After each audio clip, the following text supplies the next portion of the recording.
Hello YouTube, welcome back to the channel. So a little bit of a pickup video after the Friday. So the first day at the Expo for me, a little bit of a truncated day, but after checking in and everything, I had a couple of hours on the floor. Got a chance to catch up with a lot of folks, so thank you to those of you that I was able to say hello to. I'll just show off a couple of items that I picked up. Some of the stuff I picked up from my PSA submission that I'd done previously. I could have had it shipped over, but we had the opportunity with the Expo to go pick it up in person. So it's the vintage cards. I'll show you 4 Mickey Mantle cards, all beat up, all lower condition. And then I'll show you a handful of pickups that I was able to get. And then I'll do a little bit more of a vlog thing, probably for the Saturday. And I'll start recording a little bit of that tomorrow, and then we'll be able to at least showcase some of the stuff that happened. I have taken a couple pictures. I'll start sharing a couple of those on Instagram, but other than that, we'll try to put together some kind of a vlog for the Saturday. But anyway, so as far as the PSA pickups and the reveal, so the submission, so I had a 63 Topps Mickey Mantle and a PSA 1. So these are all cards that I had previously that I decided to have encapsulated so that I could have some options to do some things with them. So we'll see what happens with that. Next up here is a 58 Topps, also in a PSA 1. 58 Topps was always one that I kind of liked because it almost looked a little bit like a magazine, kind of a magazine style. So this is a 58. Not too bad. Next one here is a 67 Topps Mickey Mantle. This one's in a PSA 2 with the MK designation. It is marked, so you can see the pen mark there on the front. 67. Some people are not a big fan of the 67, but which I understand. But at one point I had a little bit of a run of them, minus the 52 Topps and the 51 Bowman. Next up here, the last one for the submission was a 59 Topps, which was the most beat up of the bunch.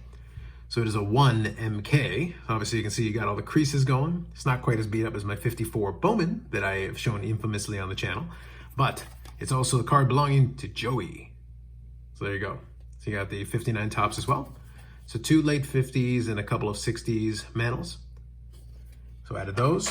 I had them previously, but got them submitted. And then I did pick up a handful of cards. This one here is just an upgrade to the patch. And this one is from, I want to say, 2001, 2002 Upper Deck Mass Collection. So we got that with the patch on the bottom. They are numbered to 100. So I picked that one up just as an upgrade on the patch itself. Pretty solid looking card. I like those. And then the 2 big ones, I did pick up 2 cards from the current Dallas team since I decided to grab a few. I wanted to see if I could find a decent Ottinger and maybe a Jason Robertson, so I did pick up one of each. And the first one here is a good example of what happens when somebody submits a card in for grading and sends it probably to the wrong company, and also a testament to sometimes you just leave it out of the holder, but I'll show you. So this is from 2020-2021 Ultimate Collection, so the autographed debut threads. So we got the Jake Ottinger. You got a nice patch there. It is numbered to 99, a little bit of rainbow foil. You got the on-card autograph. It is a little bit chipped down there at the bottom. But because of that and the fact that PSA grades these pretty harshly, this one came back as a PSA 6 for them. And obviously I was able to then immediately start negotiating the price down on this one. And I was able to find a price that I was pretty happy with. It's actually, I think, less than some of the raw copies that I had seen sold on eBay. So for me, that was completely fine. And 577 is the inventory control number, not what I actually paid. Not that that's a thing that anybody would have an issue with, but nonetheless, nice card. I'm happy to add this one. I like the card itself. I could always crack it out of this if I wanted to, but for now it's fine in the holder. I really don't care too much about that. But that's an addition there to the Ottinger side of the PC. And then I did pick up a Jason Robertson as well. Actually, let me put the Ottinger here while I'm finishing up here. And then I did pick up a 2020-2021 Ultimate Collection as well. Ultimate Rookies, Jason Robertson. So again, the Rainbow Shine. This is numbered to 299. Another on-card autograph. And this one's in a PSA 9, which is fine. A solid card. I like that.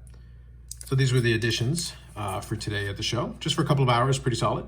That's actually most of what I wanted to pick up budget-wise, but at the same time, I did see one more card that I might actually make a play for. I'm going to sleep on it tonight. Give it some thought and see if I want to go after that one, but otherwise, pretty solid as far as this is concerned, and I've got some more folks that I'm going to be chatting up with and meeting up with tomorrow. So that'll be a lot of fun. That's really the main thing that the show is for at this point. But obviously there are some great cards there. And I'm going to try as part of that vlog tomorrow to give you a little bit of a better sense. I'll try to walk around with the camera a little bit, just to give you a little bit of sense of what's going on. And tomorrow it should be a little busier show as well. So you'll probably get a better sense of what's going on. And I did venture out over to this kind of the side section. Same configuration as last time. So if you did see some of the walkthrough I did last time, it's going to be very similar to it.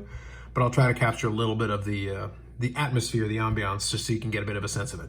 But anyway, this is just a bit of a truncated episode from the first day, just so that I could showcase some of the pickups. More to come, at least one more video pertaining to this, and then I'll give some stories and everything probably next week. So more videos coming up on the channel here, probably in the next day or so, as well as in the coming days. And then, of course, we'll do a live stream where we'll talk about some of this stuff next Friday, 8 p.m. Eastern time, as we generally do. Otherwise, that's it for me for now. I'm going to go back and watch the hockey game. So check that out now. So I've got that on the TV. Like if you like the video, subscribe to the channel. Thanks very much, and we'll catch you in the next one.